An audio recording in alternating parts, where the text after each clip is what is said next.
दृष्टा और दृश्य का विवेक और इससे ऊपर की स्थिति, इस भेद को समझना चाहिए। मैं तत्व दृष्टा है और जो मैं के आगे है वो दृश्य है।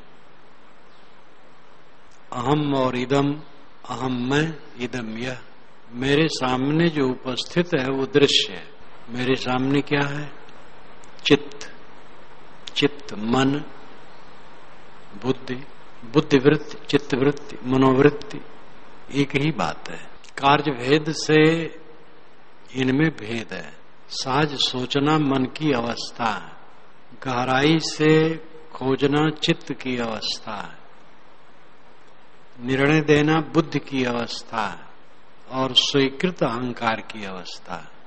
लेकिन वो केवल एक अंतःकरण है, भीतरी जानने का साधन। वही दृश्य है, चित्त दृश्य है, चेतन दृष्टा। चित्त के झरोखे से जगत दृश्य सामने होता है। चित्त का झरोखा बंद हो जाए तो जगत दृश्य खो जाता है। दृष्टा और दृश्य का विवेक मैं दृष्टा हूं, जगत दृश्य है। दृश्य का महत्व देने से दृष्टा का महत्व घट जाता है और जब दृष्टा का महत्व महसूस होता है तो दृश्य का महत्व घट जाता है। अपने महत्व को समझने से माया का महत्व घट जाता है। दृश्य माया है, जो रहे और न रहे, एक क्षण रहे दूसरे क्षण न रहे, वो माया है। दृश्य भागता जाता है। दृष्टा दृश्य का विवेक साधना का राजपथ है, सार्वभौमिक साधना है। दृष्टा दृश्य का विवेक। किसी महापुरुष का ध्यान भी साधक के लिए ठीक है, लेकिन एक महापुरुष का ध्यान दुनिया के सभी साधक नहीं कर सकते। महापुरुषों में अलग अलग श्रद्धा है। विवेकवान सभी महापुरुषों को आदर देते हैं, लेकिन फिर भी परम श्रद्धा है तो एक हुआ करता है। इसलिए अन्य साधनाएं शाखा हैं। किसी महापुरुष का ध्यान, दृष्टि योग, नाद योग, बिंद योग, ये सब शाखाएं हैं और ये सब साधना में सहायक है। लेकिन राजपथ साधना का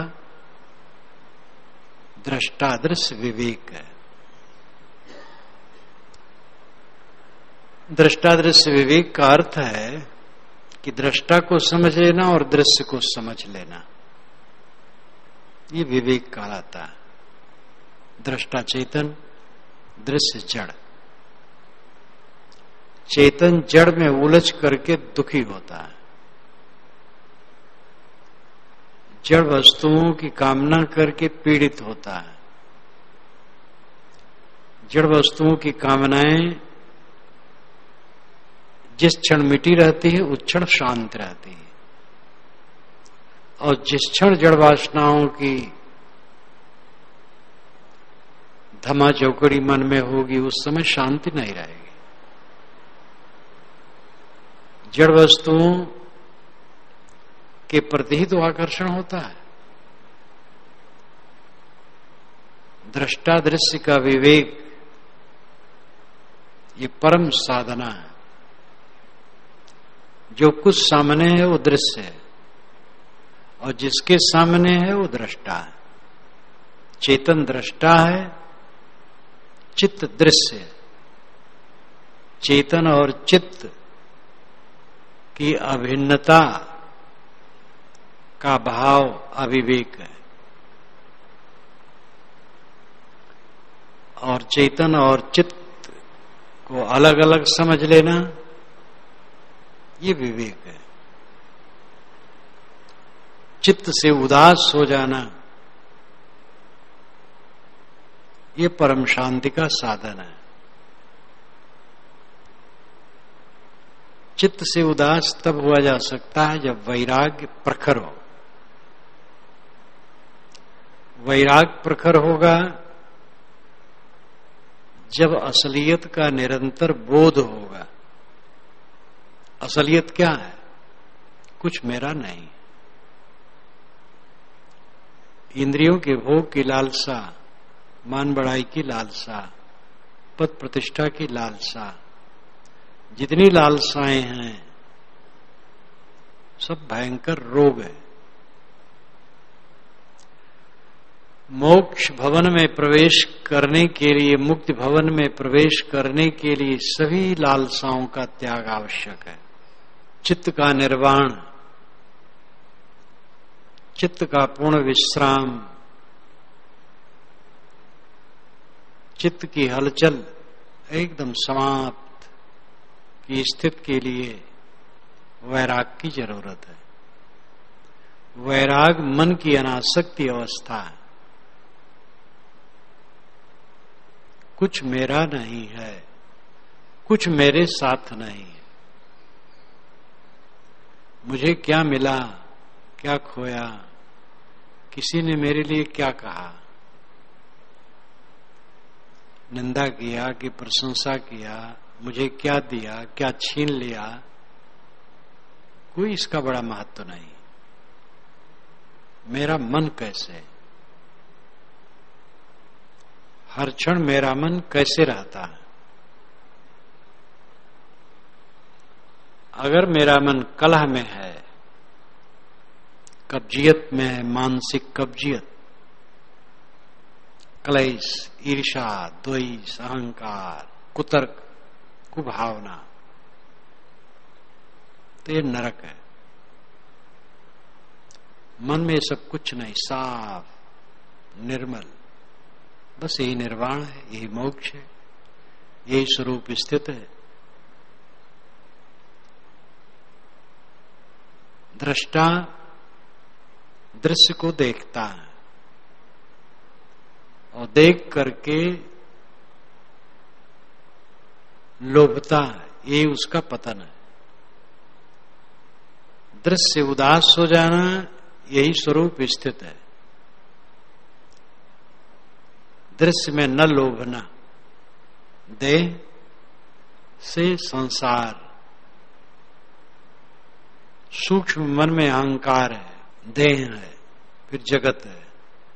अहंकार से लेकर के देह और जगत सबके प्रति उदास होने पर निर्वाण फलता है।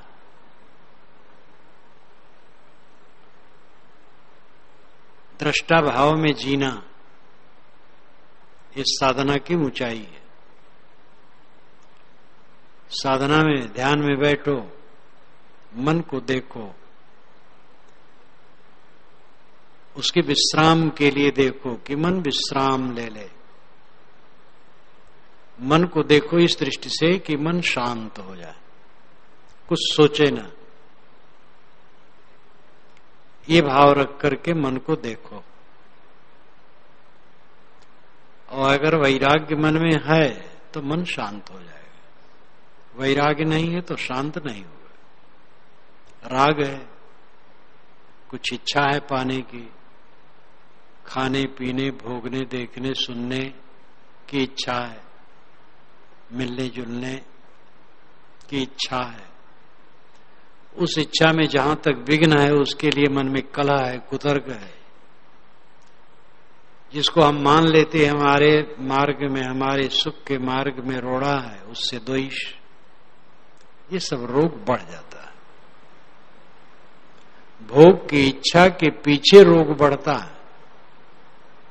हम कुछ चाहते हैं अपने लिए और जब पूरा नहीं होता है तो क्लेश होता है।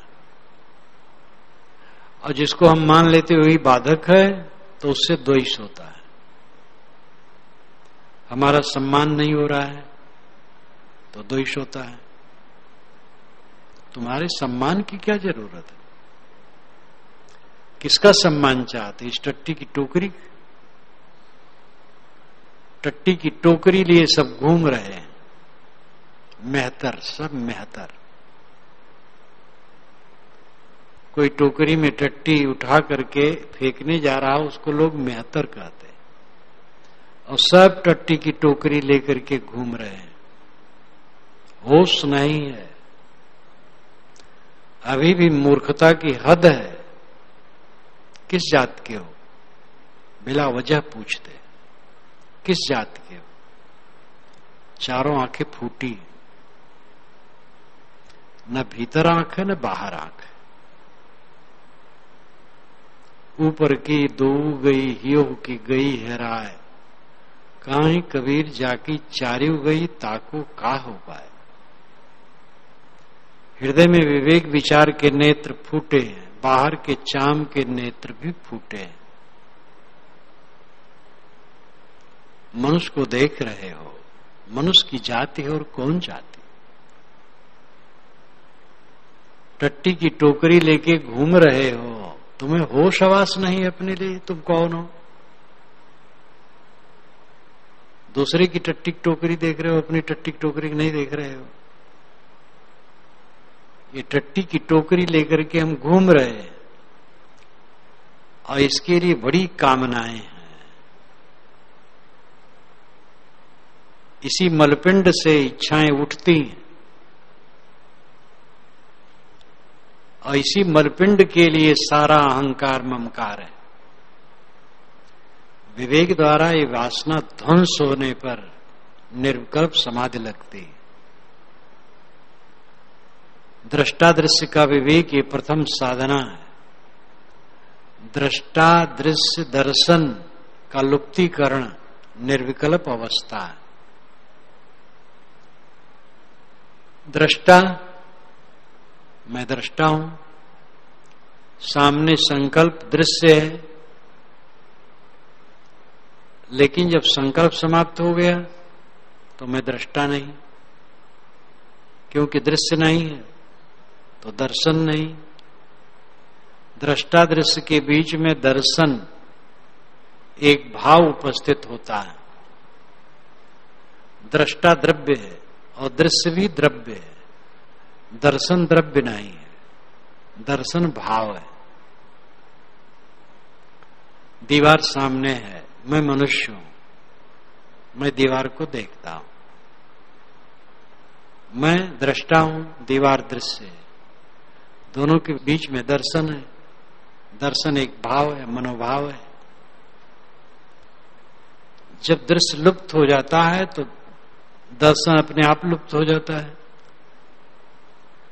और दृष्टा शुद्ध शांत हो जाता है। इसलिए वो दृष्टा नहीं है, फिर चेतन मात्र। योग दर्शन में उसको दृश्य मात्र कहा है। दृश्य मात्र, दृश्य जड़ है, दृश्य चेतन है। दृश्य मात्र शुद्ध चेतन मात्र। दृष्टा औपाधिक है, निरुपाधि दृश्य मात्र चेतन मात्र है। औपाधिक संबंधित, उपाधि संयोग संबंध उपस्थित भिन्न वस्तुओं की। जैसे एक व्यक्ति सभा में अध्यक्ष है, पहले सभापति कहा जाता था। सभापति का चुनाव कर लो। भारत आजाद होने के पूर्व जो गामागामी चलती थी और राजनेता इकट्ठे होते थे, सभाएं होती थी, खूब जुलूस निकलता था, आंदोलन चलता था। छोटी छोटी सभाएं हो, बड़ी बड़ी सभाएं हो। झंडा उठा, बाग में सभा करना है, वहां पहुंचे, बैठ गए। सभापति किसी को चुन लो, तो योग्य होता सभापति चुन लिया जाता। उस समय अध्यक्ष नहीं कहते थे, सभापति कहते थे। इधर परिवर्तन हुआ, सभापति शब्द छोड़ दिया गया, अध्यक्ष कहा जाने लगा। अध्यक्ष शब्द बहुत पुराना है, वेद का शब्द है। अधिअक्ष, अध्यक्ष, अधिकार पूर्वक अक्ष देखना, अधिकार पूर्वक जो देखता हो, तत्परता पूर्वक सावधानी से देखता हो, जिम्मेदारी से देखता हो, अध्यक्ष है। सभा की गतिविधि को देखता है, भिन्न भिन्न प्रवक्ता बोलते हैं उस पर भी ध्यान रखता है, बीच में जरूरत होती तो कंट्रोल करता है। कभी अंडबंड बकने वाले आ गए तो गड़बड़ होता है। मुझे याद है बस्ती के एक कार्यकर्ता नेता बड़े उद्दंड थे। दिल्ली में कांग्रेसियों का बहुत बड़ा दल इकट्ठा हुआ, पूरे भारत से। प्रदेश प्रदेश का खेमा अलग था। तो बस्ती जिले के जो सबसे बड़े नेता थे, उनको फोन आया उसी कैंप में कि बस्ती का भैंसा छुटाया है, ध्यान दीजिए। तो जो बस्ती के एक उद्दंड नेता थे, बड़बड़ा रहे थे। उनकी आदत बहुत थी बड़बड़ाने की। अनेक बार सामना पड़ता था, देखता था। उनको मैं बड़ा भाई कहता था। बड़े भाई थे, पिता की उम्र के थे। तो बड़ी हंसी हुई, कहे बस्ती का भैंसा तुड़ाया है। तो वहां के जो सबसे बड़े लीडर थे, आदमी दौड़ाए कि भाई देखो, उनको बुलाओ। बुलाए, समझाए। वो बड़ों के समझाने से भी नहीं मानते थे। मैंने ऐसा भी देखा है कि एक बड़े नेता बोल रहे थे, अब अलग बैठे थे, तो वहीं से कह दिए इन बातों को भी बता दीजिए, यानी जिससे सभा के लोग समझें कि ये उनसे भी ज्यादा जानते हैं। बहुत अहंकारी थे, अहंकार की महामूर्ति। ऐसा कहते थे यहीं से बटन दबाऊं तो लखनऊ से दिल्ली तक पट पट पट पट सब बटन खुल जाएगा। बड़े अहंकारी थे। तो अध्यक्ष को भी देखना पड़ता है, कोई अगर अनियंत्रित है तो कंट्रोल करना पड़ता है। सबके बोल लेने के बाद अध्यक्ष समीक्षा करता है। ऊबड़ खबड़ आ गया है तो उसको संभाल करके उपस्थित कर देता है। बोलने वाले की भी आलोचना नहीं करता है, क्योंकि करने से फिर और विकार होगा। उसको संभाल लेता है। जब एक बार यहां पर एक बौद्ध भिक्षु खूब गर्मा के बोले, खड़े होकर, प्रीतम नगर कॉलोनी के सड़क में उस समय पंडाल बना था, जो जातिवादी हो, जिस पुस्तक में जातिवाद हो, उसको आग लगा दो।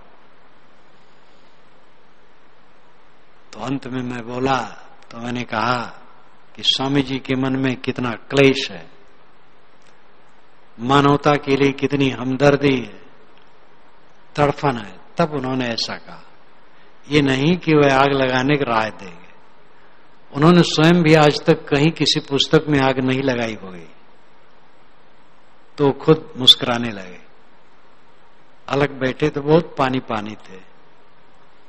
तो अध्यक्ष का काम है कि कोई बहक जाए तो उस ढंग से उसकी आलोचना सभा में न करे, उसको आदर देते हुए इस ढंग से कहे जिससे कि सभा को संतोष हो जाए और उसको ठेस भी न लगे। अध्यक्ष, अध्यक्ष, अधिकार पूर्वक देखना। अध्यक्ष पुराना शब्द है। नाजदीक सूक्त में अध्यक्ष शब्द आया। ये जगत कहां से बना, किसने बनाया, कौन जानता है। जो अध्यक्ष है, ऊपर बैठा है, शायद वो जानता हो, शायद वो भी न जानता हो। वेद ना वा वेद, वेद जानता हो, वा अथवा न वेद न जानता हो। वेद के ऋषि तो उदार हैं, वो जड़ नहीं है, सहज कहते हैं। वेद ना वा वेद। अध्यक्षता औपाधिक है, देखना औपाधिक है। देह और मन के संबंध से हम देखते, देह और मन के विसर्जन होने पर हम देखते नहीं हैं। देह है लेकिन मन विसर्जित हो गया तो नहीं देखते हैं। दृष्टा तब तक है जब तक दृश्य सामने है। दृश्य शांत हो गया तो हम दृष्टा नहीं, फिर दर्शन भी नहीं है। दृष्टा, दृश्य, दर्शन निर्विकल्प अवस्था में तीनों का विलय हो जाता है। तो विलय का मतलब नहीं कि जो बाहर का दृश्य है वो खो गया, ये आत्मक हो गया। ये तीनों की प्रतीत और क्रिया समाप्त हो गई। चेतन वहां दृष्टा नहीं रहा, अस्तित्व मात्र रहा। चित्त दृश्य नहीं रहा क्योंकि निर्विकल्प हो गया, तो दर्शन अपने आप उड़ गया। इसलिए दृष्टा, दृश्य, दर्शन ये त्रिपुटी का निर्विकल्प समाधि में अभाव हो जाता है। निर्विकल्प समाधि तब लगती है जब वैराग्य प्रखर हो, कुछ इच्छा ना हो, निष्काम चित्त, निर्मल चित्त। भ्रम, आदमी निरंतर भ्रम में जीता है। मन की जितनी प्रतिक्रियाएं हैं केवल भ्रम के कारण है। जिसका भ्रम कट जाता है मन की प्रतिक्रिया खत्म हो जाती है, और मन की प्रतिक्रिया न होना ये परम शांत की स्थिति है। सारी प्रतिक्रिया खत्म हो जाए, रिएक्शनलेस माइंड, फिर परमानंद है। दृष्टादृश्य विवेक ये साधना का राजपथ है। दृष्टादृश्य दर्शन का विलुप्तीकरण ये साधना का परम फल और उच्चतम आध्यात्मिक स्थिति है। पूर्ण जागृत और संकल्प शून्य ये निर्विकल्प समाधि। योग दर्शन के अनुसार निर्विकल्प की परिभाषा भिन्न है। वो निर्विकल्प संप्रज्ञात समाधि में है, असंप्रज्ञात नहीं। लेकिन पारक सिद्धांत और वेदांत की दृष्टि से या बौद्ध की दृष्टि से निर्विकल्प अंतिम है। योग दर्शन की दृष्टि से निर्विकल्प बीच में है। उनकी कैटेगरी ऐसी है। वैसे योग दर्शन और पारक सिद्धांत से कोई मतभेद नहीं। वहां भी चित्त संकल्प शून्य हो गया, चित्त वृत्ति का निरोध हो गया, वही अंतिम दशा है।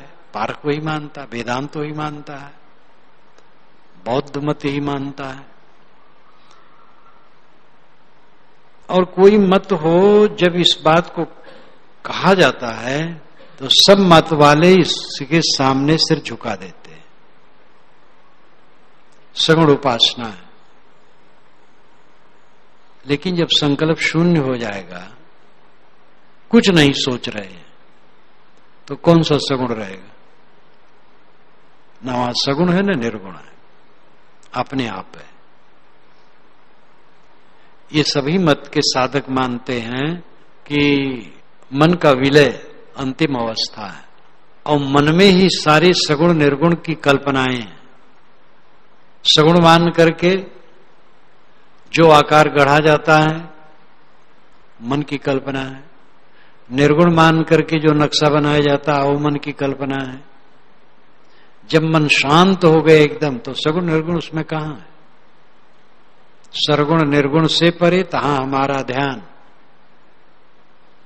सगुण निर्गुण की व्याख्या मन में है, सारी व्याख्याएं मन में है।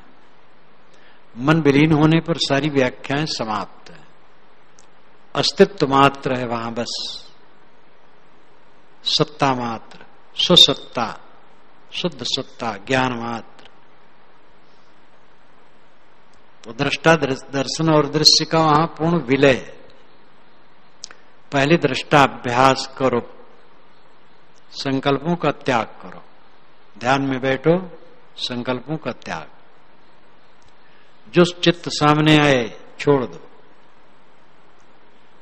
जो वृत्ति आए चित्त की छोड़ दो। छोड़ते जाओ, छोड़ते जाओ, छोड़ते जाओ। अस्वीकार, अस्वीकार, अस्वीकार, निरंतर अस्वीकार। इस अभ्यास को खूब मजबूत करो। और सावधान रखो वैराग वृत्ति मजबूत रहे मन में। वैराग शब्द मैं कह रहा हूं तो विरक्तों के लिए केवल नहीं कह रहा हूं, गृहस्थों के लिए भी, स्त्री पुरुष सबके लिए। वैराग महौषधि है। सारे दुखों का अंत केवल वैराग्य से होगा और कहीं नहीं होगा। सारे दुखों की परम औषधि वैराग्य। वैराग्य मोह न करना, आसक्त न होना। हम जिसमें मोह करते हैं, जिसमें आसक्त होते, वो झूठ है। आज है कल नहीं है। और मोह करके दुख बन गया, रहने वाली कोई चीज नहीं।